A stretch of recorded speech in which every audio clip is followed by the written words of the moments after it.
Ready?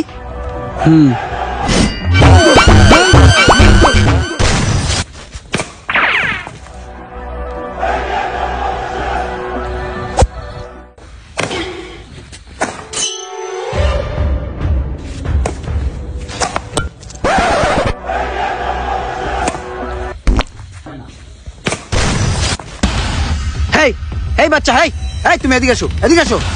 আমি? হ্যাঁ তুমি, মাঠের বাইরে আসো। কি ভাইয়া? এদিকে আসো, তোমার সাথে পাঞ্জা খেলবো, এদিকে আসো।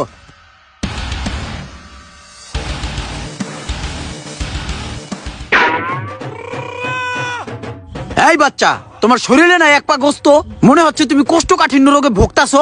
আমার কাছে মনে হচ্ছে এক পিস মশা মারার শক্তিও তোমার শরীরের ভিতরে নাই। তুমি এত জোরে চাপ দাও কিভাবে? হ্যাঁ, টন করে ওড়ে, ককাই আমার কানের গোড়াটা ফস করে যায়। একটু আগে তুমি যেই চাপ দিছো, কপাল বাড়ান লাগিয়ে কপালে গুয়া উঠে গেছে গা। কি ঘটনা, কি কেমনে খেলো? বা খেলা হচ্ছে টেকনিকের মায়ের। খালি শরীরে গোস্ত আর শক্তি থাকলেই হবে না, টেকনিক দিয়ে খেলতে হবে।